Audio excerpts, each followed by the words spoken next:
Hello students, today our topic is computer system, and in this lecture we are going to discuss the block diagram of CPU. In our last lecture we already discussed about block diagram of a computer.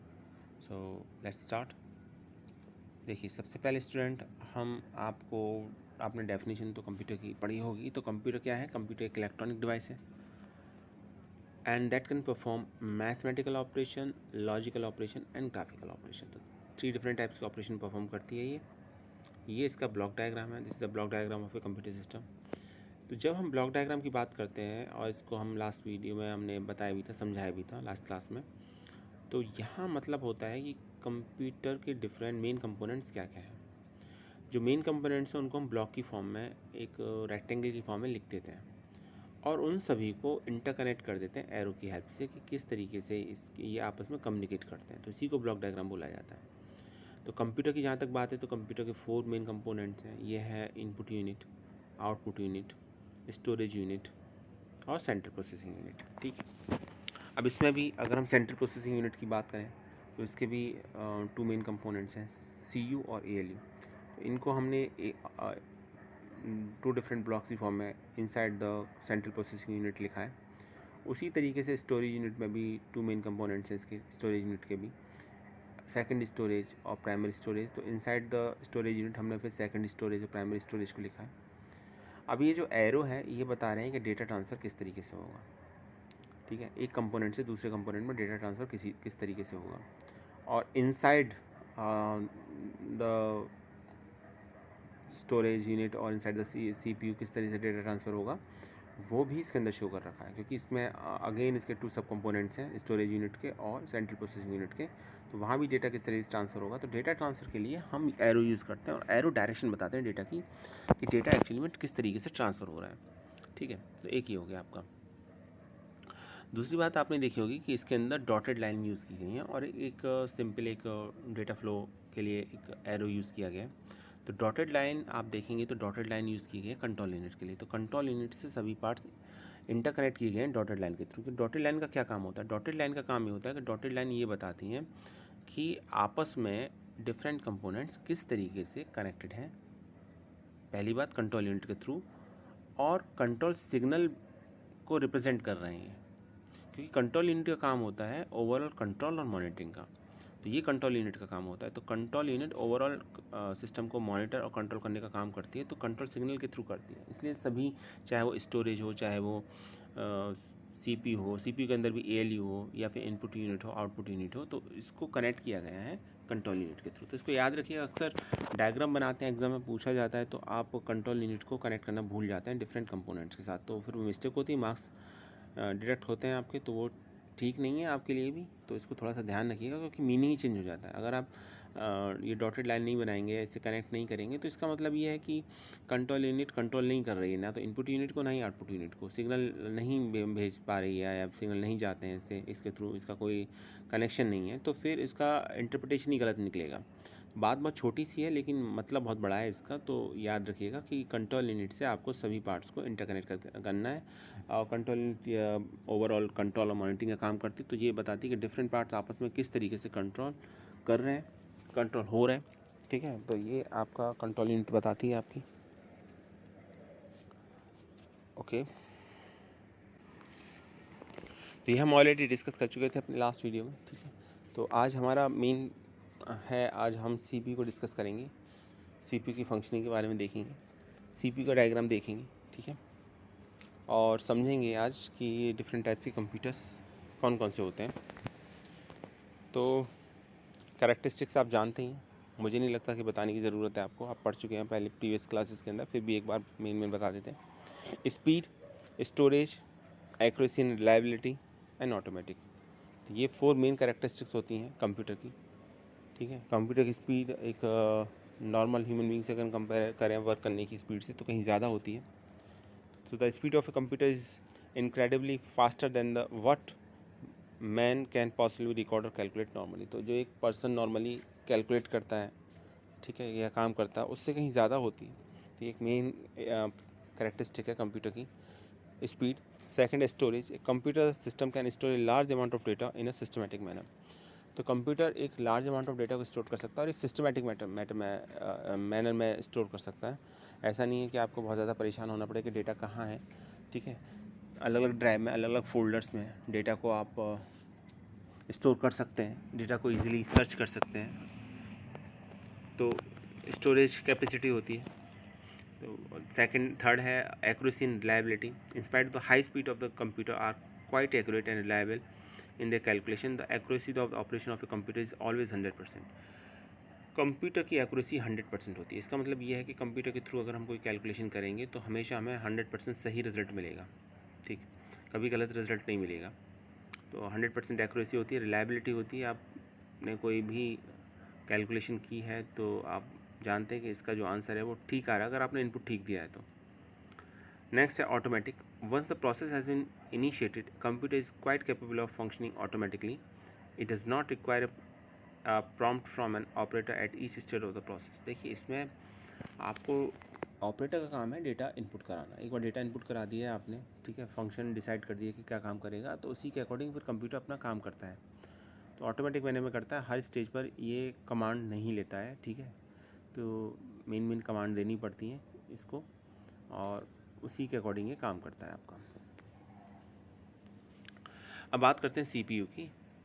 तो अगर हम CPU की बात करें तो CPU के basically 3 components. अब आपने जब ब्लॉक डायग्राम पढ़ा था तो वहाँ पढ़ा था आपने कि कंपोनेंट्स ऑफ सीपीयू आपने सीयू और एएलयू, लेकिन यहाँ पर 3 कंपोनेंट्स दे रखे हैं, सीयू, एएलयू, रजिस्टर।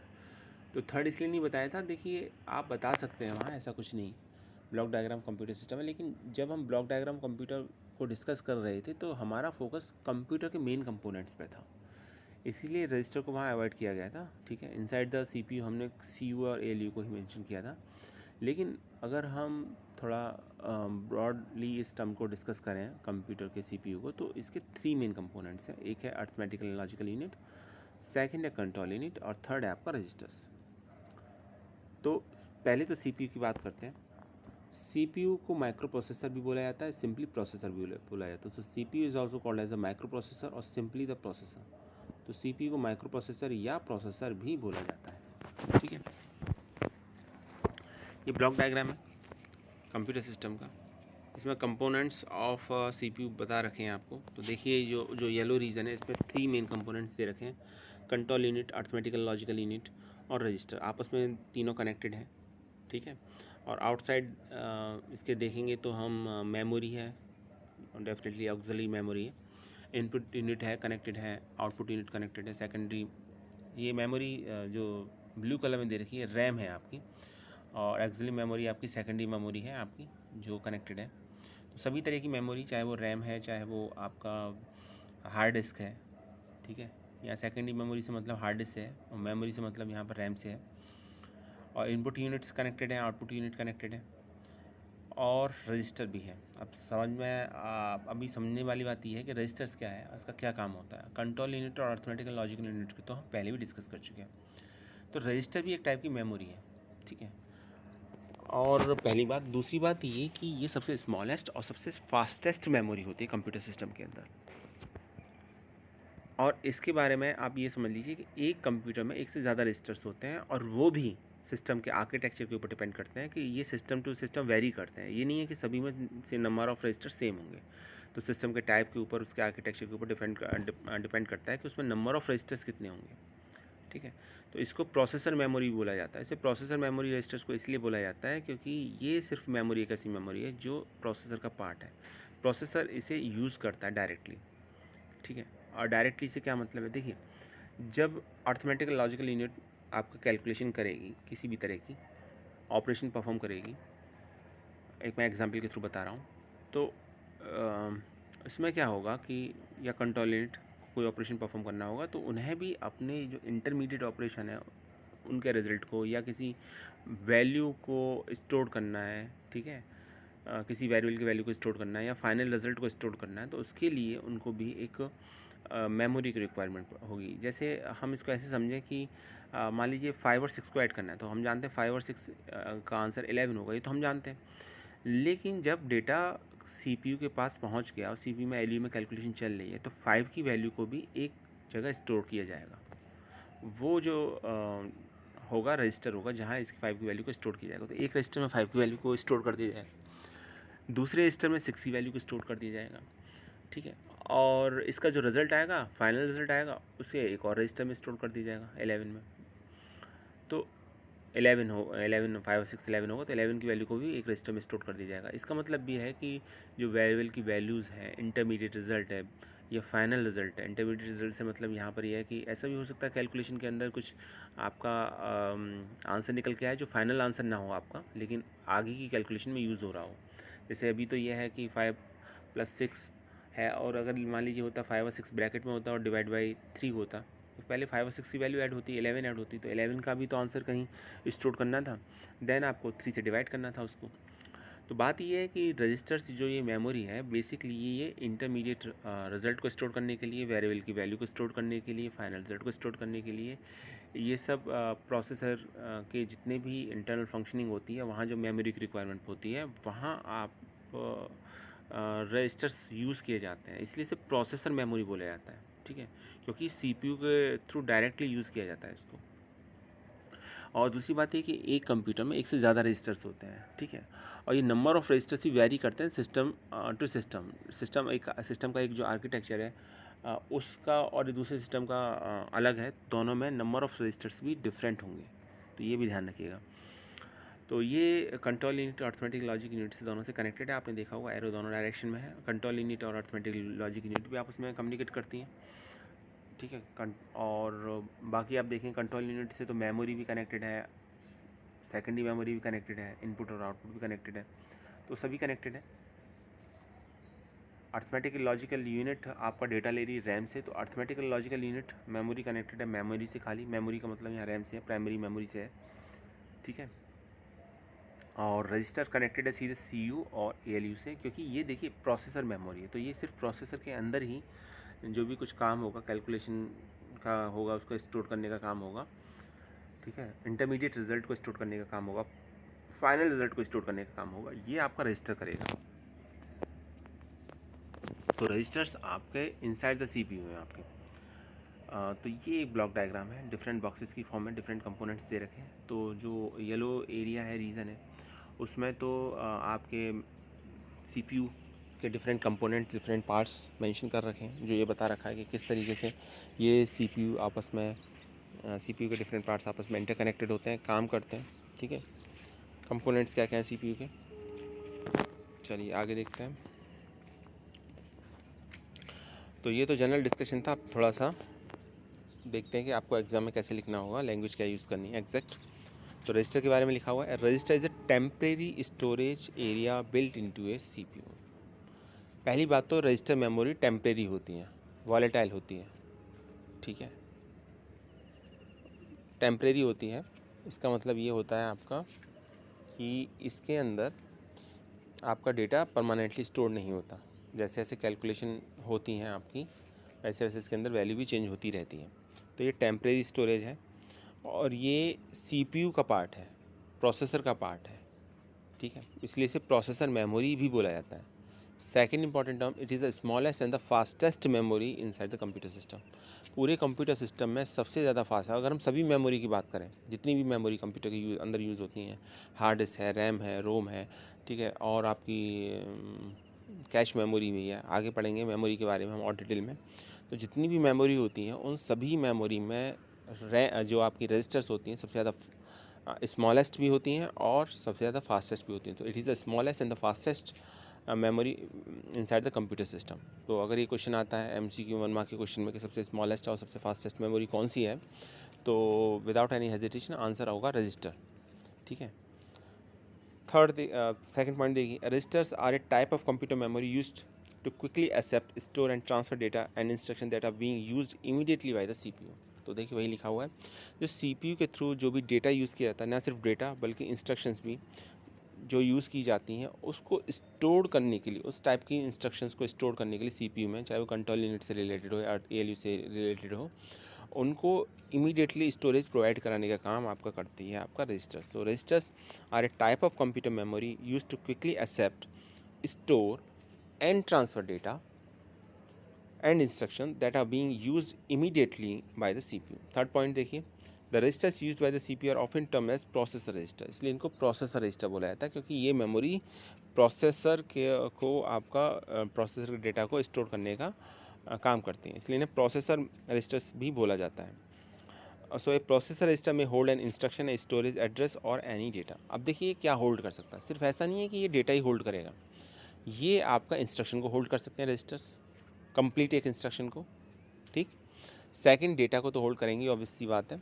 और थर्ड है एड्रेस। अब एड्रेस से क्या मतलब है, एड्रेस से मतलब यहाँ पर ये है कि डेटा जो कंप्यूटर के अंदर यूज़ होता है वो कभी कभी डायरेक्टली उसकी वैल्यू यूज़ ना होके उसका एड्रेस यूज़ होता है, ठीक है। तो एड्रेस ये बताता है मेमोरी का, एक मेमोरी में मेमोरी डिफरेंट आपके मेमोरी में जितनी भी सेल्स होती हैं उनका सभी का एक एड्रेस होता है, तो एड्रेस के थ्रू डेटा को फाइंड आउट किया जाता है। तो इसमें फिर आपका एड्रेस भी स्टोर होता है इसके अंदर, ठीक। तो ये डेटा का एड्रेस भी स्टोर करता है, इंस्ट्रक्शन को भी स्टोर करता है और ख़ुद डेटा को भी स्टोर करता है। तो कैलकुलेशन में कभी कभी डायरेक्ट कैलकुलेशन डेटा पर होकर डेटा के एड्रेस पे होती है कि इस एड्रेस पे जो डेटा है उसको स्टोर करना है, तो एड्रेस ऑब्वियसली पहले स्टोर होगा किसी एक रजिस्टर में, ठीक है। तो एड्रेस स्टोर करेगा डेटा को खुद को स्टोर करेगा और ये आपका इंस्ट्रक्शन को भी। तो इन शॉर्ट हम कह सकते हैं कि register is the smallest and fastest memory of a computer system. This is called the processor registers. Processor memory इसलिए बोला जाता है बिकॉज ये प्रोसेसर ही यूज़ करता है इसे डायरेक्टली, ठीक है। और ये इंस्ट्रक्शंस, डेटा और एड्रेस, इन तीनों को होल्ड करता है, आपका स्टोर करता है। नेक्स्ट पॉइंट देखिए, registers vary in both numbers and size depending on the CPU architecture. तो ये मैंने पहले ही बताया था आपको, एक बार फिर से बता देते हैं कि रजिस्टर्स वेरी करता है नंबर में और साइज में, कि किस कंप्यूटर में कितने नंबर ऑफ रजिस्टर्स होंगे, उनका साइज़ क्या होगा, ये डिपेंड करता है CPU का आर्किटेक्चर क्या है। तो CPU का आर्किटेक्चर के अकॉर्डिंग रजिस्टर्स वेरी करते हैं नंबर और साइज में। Some processor have 8 register while others have 16, 32 और मोर। 2 पावर n में होते हैं रजिस्टर्स, तो या तो 16 होंगे, 8 होंगे, 32 होंगे या 64 होंगे। जनरली तो अभी 64 ही रहते हैं आपके। सो 64 बिट कॉमन है आज की डेट में बहुत ज़्यादा। तो for many years register were 32 bit but now many are of 64 bit in size. तो पहले तो आज से कुछ टाइम पहले तो 32 बिट बहुत कॉमन हुआ करता था, लेकिन आज की डेट में 64 बिट बहुत कॉमन हो चुका है। 128 बिट के भी आपके कंप्यूटर सिस्टम आते हैं, तो 64 बिट आज की डेट में बहुत कॉमन है। बात करते हैं ALU की। तो ALU की फुल फॉर्म होती है अर्थमेटिक एंड लॉजिकल यूनिट, ठीक है। अभी हम बात इनसाइड द CPU के बारे में बात कर रहे हैं। देखिए इसको हमने कंप्यूटर के ब्लॉक डायग्राम में भी डिस्कस किया था, और अब टॉपिक चल रहा है आपका CPU। तो CPU में भी आपको ALU और CU के बारे में बताना होगा, और उसके साथ साथ रजिस्टर के बारे में तो बताना होगा। तो रजिस्टर तो टॉपिक अभी मैंने समझाया आपको। अब बात करते हैं ALU की। तो फर्स्ट ऑफ ऑल तो फुल फॉर्म आपको पता होनी चाहिए। तो फुल फॉर्म होती है ALU की अर्थमेटिक एंड लॉजिकल यूनिट। तो ये बेसिकली 2 टाइप्स के ऑपरेशन परफॉर्म करती है, पहला अर्थमेटिक और दूसरा लॉजिकल। तो लॉजिकल ऑपरेशन में कौन कौन से आते हैं, और अर्थमेटिक ऑपरेशन में क्या क्या आता है आपका। अर्थमेटिक ऑपरेशन में आते हैं एडिशन, सब्ट्रैक्शन, मल्टीप्लिकेशन, डिवीज़न, ये सभी अर्थमेटिक ऑपरेशन कहलाते हैं। और लॉजिकल ऑपरेशन में आता है less than, greater than, equal to, not equal to, ये सभी लॉजिकल ऑपरेशन में आ जाते हैं। तो ये आपका arithmetical and logical unit in दोनों तरह के टास्क को परफॉर्म करता है, अर्थमेटिक को भी और लॉजिकल को भी। ओवरऑल अगर हम ये कहें कि ये सिर्फ कैलकुलेशन का काम करता है, और कैलकुलेशन में भी कंपैरिजन करना हो, ठीक है, या फिर कैलकुलेशन करनी हो, अर्थमेटिक ऑपरेशन परफॉर्म करना हो, तो ये सभी टास्क आपके अर्थमेटिक और लॉजिकल यूनिट के थ्रू किए जाते हैं। अगर हम बात करें CU की, तो CU की फुल फॉर्म होती है कंट्रोल यूनिट, और जैसा कि नेम सजेस्ट कर रहा है कंट्रोल यूनिट, तो इस सभी ओवरऑल सिस्टम को कंट्रोल और मॉनिटर करने का काम करती है, ठीक है। डिवाइसेस रेडी हैं डेटा सेंड करने के लिए, नहीं है इस तरीके से। तो the control unit of a CPU direct the entire computer system to carry out और एग्जीक्यूट स्टोर प्रोग्राम इंस्ट्रक्शंस। तो ये डायरेक्ट करती है, मैसेज सेंड करती है कि ये कंप्यूटर सिस्टम के अंदर जितने भी पार्ट हैं वो डेटा को कैरी कर रहे हैं, नहीं कर रहे हैं, एग्जीक्यूट कर रहे हैं, स्टोर प्रोग्राम इंस्ट्रक्शन को नहीं कर रहे हैं, या रेडी हैं उसके लिए नहीं। तो control unit direct data flow between the computer processor, memory, input output devices. तो डेटा फ्लो किस किस के बीच में होगा, देखिए डेटा फ्लो होगा इनपुट आउटपुट और स्टोरेज डिवाइसेस के बीच में, ठीक है। तो उसमें ये आपका, और inside the computer processor also ALU को डेटा जा रहा है, ALU को इंस्ट्रक्शन भेजनी, तो भी तो जितने भी कंप्यूटर के कंपोनेंट्स होते हैं उनके बीच में जो भी डेटा ट्रांसफ़र होता है उसे कंट्रोल मॉनिटर करने का काम आपका कंट्रोल यूनिट का होता है। इसके साथ साथ अच्छा एक क्वेश्चन ये भी आता है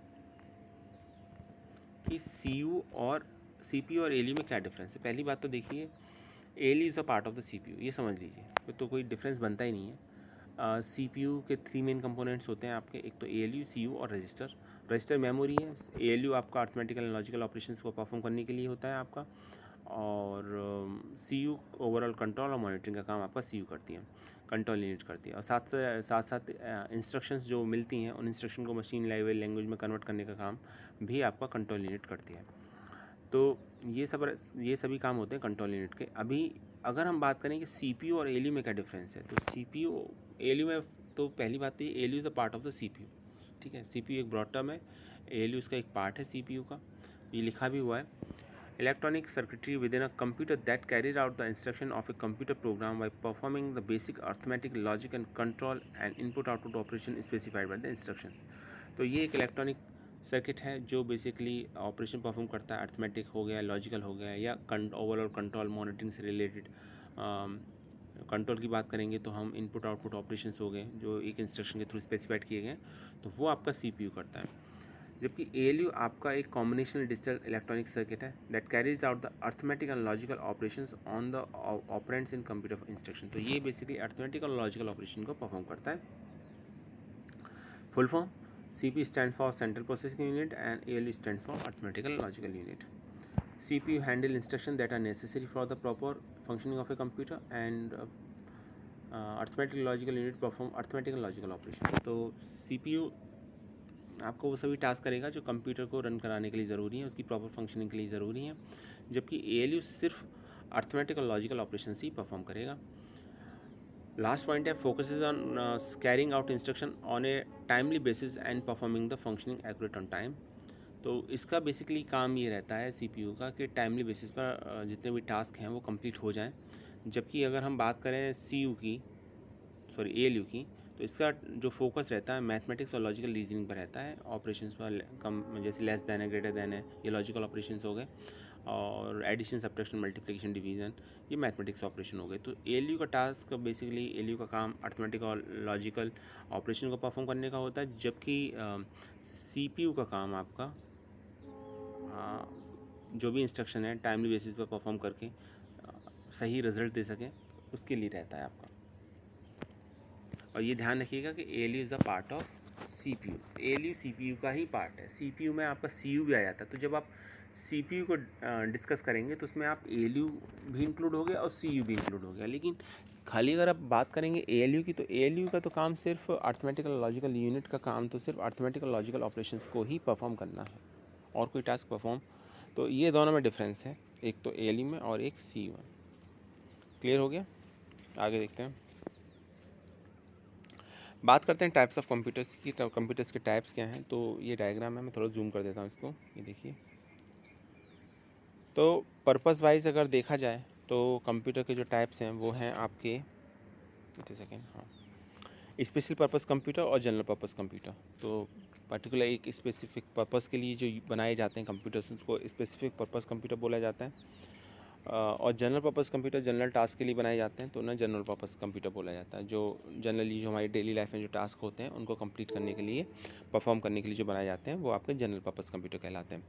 लेकिन अगर हमें प्रिंसिपल्स ऑफ द ऑपरेशंस के बेसिस पर अगर हमें क्लासिफिकेशन करना हो, तो फिर कंप्यूटर का क्लासिफिकेशन 3 कैटेगरीज में किया जा सकता है। First of all analog, second is digital, and third is hybrid computer. तो एनालॉग कंप्यूटर्स क्या काम करते हैं देखते हैं। Work with continuous physical quantities like voltage, current, temperature etcetera. तो ये क्या काम करते हैं एनालॉग ये फिजिकल क्वांटिटीज़ के ऊपर वर्क करते हैं, ठीक है। जैसे करंट है, टेम्परेचर है, वोल्टेज है, तो इसके ऊपर काम करते हैं। जबकि डिजिटल क्या काम करते हैं, जो जनरली हम यूज़ करते हैं वो डिजिटल कंप्यूटर्स ही कहलाते हैं।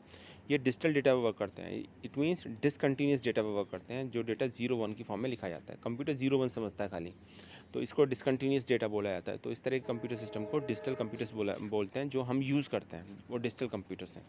एनालॉग कंप्यूटर्स फिजिकल क्वांटिटीज़ के ऊपर वर्क करते हैं। और हाइब्रिड कंप्यूटर्स क्या होता है, हाइब्रिड कंप्यूटर एनालॉग और डिजिटल दोनों का कॉम्बिनेशन होता है। तो कभी कभी क्या होता है, जैसे वेदर फॉरकास्टिंग के लिए है जो कंप्यूटर यूज़ किया जा रहा है, तो हाइब्रिड कंप्यूटर होगा। हाइब्रिड क्यों होगा, क्योंकि देखिए आपको वहाँ फिजिकल क्वांटिटीज़ की ज़रूरत पड़ेगी।